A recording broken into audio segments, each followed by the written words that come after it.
For advertisement, call 8125893028. Our Gmail maxtvtelugu@gmail.com. Hi hello నమస్తే welcome to Max TV. నేను మీ శ్రావ్స్. ఈ రోజు మనతో పాటు ఉన్నారు life coach, Ayurvedic and social activities doctor Anu Chowdary గారు. మరి మేడం తో మాట్లాడేద్దామా? నమస్తే మేడం. నమస్తే అమ్మా. ఎలా ఉన్నారు మేడం? ఫైన్ రా, మీరు బాగున్నారా? నేను కూడా బాగున్నాను మేడం.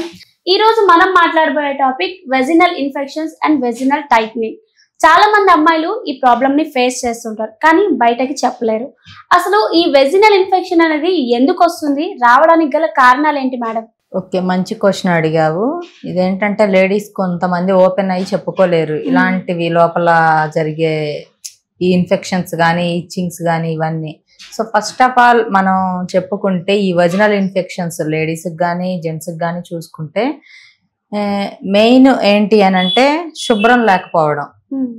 ఏంటంటే కొంతమంది inners morning and night daily 2 or 3 change చేసుకోవాలి, బట్ కానీ కొంతమంది అలా చేంజ్ చేసుకోరు, డే మొత్తం ఒకటే ఉంచేసుకుంటారు. సో అలా ఉంచుకోవడం వల్ల ఏంటంటే బ్యాక్టీరియా అనేది ఫామ్ అయ్యి అది 24 hours లో ఇంకా ఒక గూడ్లాగా ఏర్పరచుకుంటది మనకి. అదొకటి రీజన్. అండ్ సెకండ్ వన్ వచ్చేసి ప్రైవేట్ పార్ట్ దగ్గర ఎక్కడైతే హెయిర్ ఉంటుందో ఆ హెయిర్ రిమూవింగ్ అనేది చేసుకోకుండా ఉంటారు కొంతమంది. సో అదనేది అప్పటికప్పుడు హెయిర్ రిమూవింగ్ అనేది కరెక్ట్ గా చేసుకుంటూ ఉండాలి. అండ్ ఇంకొకటి ఏంటి అంటే అక్కడ క్లీనింగ్ కి చాలా మంది లోషన్స్, క్రీమ్స్ అని కొన్ని స్టెరాయిడ్స్ కలిపినవి వాడుతూ ఉంటుంటారు. అవన్నీ వాడడం వల్ల ఏమవుద్దంటే సో మనకి కొంత మంచి చేసే బ్యాక్టీరియా కూడా ఉంటదమ్మా. సో ఏంటంటే అవన్నీ వాడడం వల్ల అక్కడ స్కిన్ మొత్తం కూడా డెలికేట్ అయిపోయి అక్కడ ఉన్న మనకి మంచి చేసే బ్యాక్టీరియా కూడా చనిపోతుంది. సో అందుకని చెప్పి ఏం చేయాలి అంటే క్రీమ్స్, లోషన్స్ ఏవి పడితే అవి వాడకూడదు.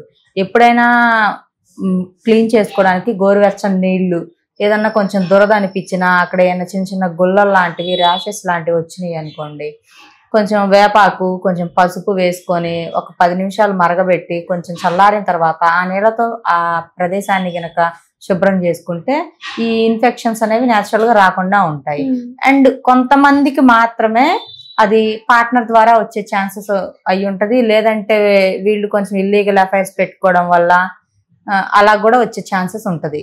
వెజినల్ ఇన్ఫెక్షన్స్ ఏంటంటే ఫర్ ఎగ్జాంపుల్ పార్ట్నర్ కి ఏమన్నా ఇన్ఫెక్షన్ ఉందనుకోండి, so wife and husband mingle అయిన టైంలో వైఫ్ కూడా వచ్చే ఛాన్సెస్ ఉంటది. సో నార్మల్ గా ఇచ్చింగ్ ఉండి అది తగ్గిపోతే ప్రాబ్లం ఏమి లేదు, కానీ కంటిన్యూస్ గా ఇచ్చింగ్ రావడం, వైట్ డిశ్చార్జ్ రావడం, పెయిన్ రావడం, బర్నింగ్ సెన్సేషన్ ఉండడం, అండ్ యూరిన్ అనేది బాగా మంటగా రావడం, లైట్ గా చీములా కారడం, ఇలాంటివి కనుక ఉంటే సో ఇన్ఫెక్షన్ అనేది ఓవర్ గా ఉన్నట్లుగా గుర్తించాలి. సో అలాంటప్పుడు వీళ్ళు చేయాల్సింది ఏంటి అంటే టెస్ట్లు అనేది చేయించుకుంటూ ఉండాలి, క్లీనింగ్ అనేది కరెక్ట్ గా చేసుకుంటూ ఉండాలి. వీళ్ళు లోపలికి కడుపులోకి ఈ ఇన్ఫెక్షన్ తగ్గాలి అని అంటే ఆయుర్వేదంలో చాలా మంచి మూలికలు ఉన్నాయి. సో అవేంటి అని మనం చెప్పుకుంటే మ్యాంగోస్ ఉంటాయి కదా, మ్యాంగోస్ తిన్న తర్వాత మనం టెంకలు పడేస్తూ ఉంటాము.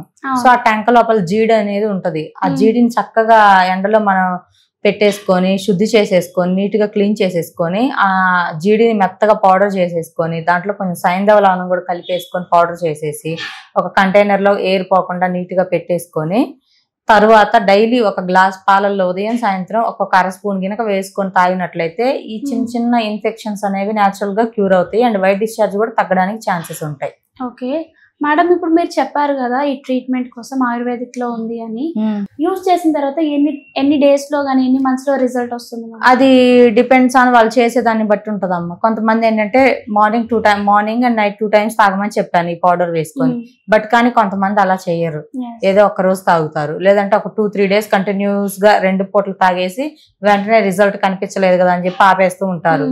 ఇప్పుడు ఏంటంటే మనం న్యాచురల్ గా ఏవైతే ఉంటుందో ఆయుర్వేదంలో మనకి స్లో ప్రాసెస్ ఇది, బట్ కానీ గుడ్ రిజల్ట్స్, ఎటువంటి సైడ్ ఎఫెక్ట్స్ ఉండవు అండ్ స్లోగా మనకి ప్రాబ్లం అనేది క్యూర్ అవుతుంది.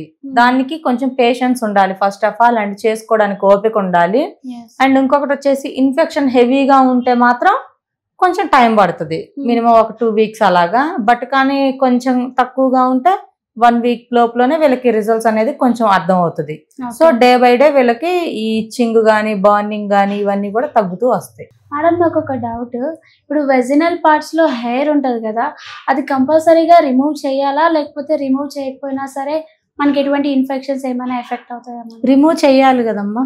అంటే కొంతమంది ఆ హెయిర్ ఉండడం వల్ల మనకి ఇన్ఫెక్షన్స్ దరి చేరవు అంటారు కదా. లేదమ్మా, రిమూవింగ్ అనేది చేస్తేనే ఇన్ఫెక్షన్స్ రాకుండా ఉంటాయి. ఫర్ ఎగ్జాంపుల్ మనకి తలకి హెయిర్ ఉంది, సో ఈ హెయిర్ కి మనకి గాలి అనేది ఆడుతుంది కదా, చక్కగా దీనికి ఆక్సిజన్ లెవెల్స్ బాగా అందుతున్నాయి మనకి న్యాచురల్ గా బయట నుంచి. సో అందుకని చెప్పి మనకి హెయిర్ లో న్యాచురల్ గా ఉంటది, ఎటువంటి బ్యాక్టీరియాలు ఫంగస్లు అటాక్ అవ్వవు మనకి. సో ఇదేంటంటే ఆ ఒరిజినల్ పార్ట్స్ దగ్గర ఉండే హెయిర్ ఏదైతే ఉందో అది లోపలికి ఎయిర్ కూడా పోకుండా ఇన్నర్స్ తో మనం కప్పేస్తాం దాన్ని. సో అప్పుడు ఏంటంటే గాలి ఆడదు, అండ్ మనకి శరీరంలో జరిగే జీవక్రియల ద్వారా వచ్చే మలం గాని వ్యర్థాలన్నీ కూడా ఆ ప్రాంతం ద్వారా బయటకు వస్తాయి. మనం ఏదైతే తీసుకున్నదంతా కదా లోపలికి ప్రాసెస్ జరిగి వేస్టేజ్ అంతా మనకి అక్కడ నుంచి బయటకు వచ్చేస్తుంది. సో అప్పుడు ఏంటంటే అది చాలా చూడడానికి సెన్సిటివ్ ఏరియా, అండ్ అందులో బయటకు వస్తుంది కాబట్టి కొంచెం స్మెల్లీగా రావడం కొంతమందికి, అండ్ క్లీనింగ్ కూడా కరెక్ట్ గా ఉండాలి. సో అటువంటి ఏరియాని హెయిర్ తో మనం పెంచేసి ఇట్లా చేస్తే లేనిపోని బ్యాక్టీరియా వైరస్లు ఫంగస్లు అటాక్ అవుతుంటాయి. ఎప్పటికప్పుడు శుద్ధి చేసుకోవాలి. ఇంకొకటి ఏంటి అంటే కొంతమంది స్నానం చేసిన వెంటనే ఇన్నర్స్ వేసుకుంటూ ఉంటారు. ఏదన్నా కొంచెం ఇన్ఫెక్షన్ ఉన్నప్పుడు ఇన్నర్స్ వెంటనే వేసుకోకూడదు. చక్కగా స్నానం చేసి ఒక కాటన్ టవల్స్ కూడా ఎప్పటికప్పుడు వాష్ చేసుకుంటూ ఉండాలి, శుద్ధి చేసుకుంటూ ఉండాలి. ఏంటంటే కొంతమంది అలా చేయరు, వీక్లీ వన్స్ వాష్ చేస్తారు టవల్స్. అలా కాదు, ఈ రోజు మొత్తం ఒకటే టవల్, నెక్స్ట్ డే ఇంకొక టవల్స్, అలా ఏ రోజు టవల్ ఆ రోజే యూజ్ చేయాలి. అండ్ ఆ టవల్ కూడా మీరు తుడి చేసుకున్న తర్వాత ఎండలో ఆరవేసుకున్నట్టు ఏదైనా చిన్న చిన్న ఫంగస్ బ్యాక్టీరియా ఉన్నా కూడా డెడ్ అవుతుంది. సో ఏంటంటే కొంతమంది చేసుకోరు, అండ్ ఏంటంటే ఆ టవల్ తో నీట్ గా క్లీన్ చేసేసుకొని ఒక 10 minutes అలా 10 or 5 minutes అలా ఉంచేసుకొని ఎక్కడైతే ఇచ్చింగ్ ఉందో అక్కడ నేను చెప్పిన విధంగా లైక్ వేప నూనె ఉంటది, సో వేప నూనెలో కొంచెం పసుపు కొంచెం కర్పూరం కలిపి ఆ ప్లేస్ కి అప్లై చేసి ఒక 2-3 minutes ఆగిన తర్వాత ఇన్నర్స్ వేసుకున్న తర్వాత క్లాత్స్ వేసుకుంటే ఇచ్చింగ్ అనేది అండ్ బ్యాక్టీరియా ఫంగస్ అనేది స్ప్రెడ్ అవ్వకుండా ఉంటది, వీళ్ళకి నేచురల్ గా త్వరగా క్యూర్ అవుద్ది. సో ఈ హెయిర్ ఉండటం వల్ల ఏంటంటే ఆ మనం ఏదైతే అప్లై చేస్తామో సో అదంతా కూడా ఆ హెయిర్ లోపల చుట్టుకుపోయే ఆ బ్యాక్టీరియా మనకనేది టోటల్ క్యూర్నెస్ అనేది ఉండదు మనం దానికి అప్లై చేసినా కూడా. ఇలాంటివి మేడం ఇప్పుడు ఈ వెజినల్ ఇన్ఫెక్షన్ వచ్చిన తర్వాత వీళ్ళకి ఎటువంటి ఫుడ్ పథ్యం ఏమైనా ఉంటుందా మేడం? పథ్యం అంటే ఒక్కొక్కళ్ళకి ఒక్క రకంగా ఉంటది. కొంతమందికి ఏంటంటే చీము వస్తూ ఉంటది ఫస్ట్, అండ్ కొంతమందికి నార్మల్ గా చిలుము అంటాం మనం, గిల్లితే నీరు లాగా వస్తూ ఉంటది కొంతమందికి. సో కొంతమందికి ఏమీ ఉండదు, జస్ట్ ఇచ్చింగ్ మాత్రమే ఉంటది. అది ఫస్ట్ రోజు కొంచెం చిన్న గుల్లలా వచ్చి డే బై డే మన ₹1 బిల్ అంతలాగా రింగ్ వామ్ టైప్ లో అవుతూ ఉంటాయి. సో ఏంటంటే అది ఒక్కొక్క మనిషికి ఒక్కొక్క విధంగా ఉంటది ఆ ఇన్ఫెక్షన్ అనేది. సో అలాంటి వాళ్ళు అసలు ఎప్పుడైనా స్కిన్ కి సంబంధించిన ఇన్ఫెక్షన్స్ వచ్చినా గానీ అది ఏ పార్ట్ లో అయినా కూడా ఉప్పు కారం తగ్గించాలి ఫస్ట్, అండ్ శరీరంలో ఉన్న వేడిని కూడా నేచురల్ గా తగ్గించాలి. ఈ మూడింటిని కనుక కంట్రోల్ చేసుకోగలిగితే ఏ స్కిన్ ఇన్ఫెక్షన్ రాదు. వెజినల్ ఇన్ఫెక్షన్స్ రాకుండా ముందే ఏమైనా ప్రికాషన్స్ తీసుకోవచ్చా? వెజినల్ ఇన్ఫెక్షన్స్ రాకుండా ముందుగా అంటే చెప్పాను కదా, స్నానం అనేది ఉదయం సాయంత్రం చక్కగా చేయాలి. ఎక్కడైతే హెయిర్ ఉంటుందో ప్రైవేట్ పార్ట్ దగ్గర ఆ హెయిర్ అనేది ఎప్పటికప్పుడు రిమూవ్ చేసుకోవాలి. ఎటువంటి స్టెరాయిడ్స్, లోషన్స్, క్రీమ్స్ వాడకూడదు. దానికి నేచురల్ గా మనకి ప్రకృతిలో సహజంగా దొరికే వాటితోటే అవి మాత్రమే మనం చర్మ సౌందర్యానికి యూజ్ చేసుకోవాలి. లైక్ సోప్స్ కి ఏవేవో వాడుతూ ఉంటారు, అలా కాకుండా చక్కగా సున్నిపిండి ఉంటది, అది పెట్టి స్నానం చేయొచ్చు. గంధం ఉంటది, మనకి కొంచెం వేడి అని అనిపించినప్పుడు చక్కగా గంధాన్ని శరీరానికి మనం అప్లై చేసుకున్నా కూడా మన బాడీ చలవ చేస్తుంది. అండ్ ఇవి నేచురల్ గా చేసుకోవాల్సింది. అండ్ కొంచెం ఏదన్నా చిన్నవి మనకి ఇన్ఫెక్షన్ లాంటివి అనిపిస్తున్నాయి అన్నప్పుడు ముందుగానే వాళ్ళు ఎక్కడైతే వీళ్ళకి అది అనిపించిందో నేను చెప్పిన విధంగా వేప నూనె అలాంటివి అప్లై చేసుకోవాలి.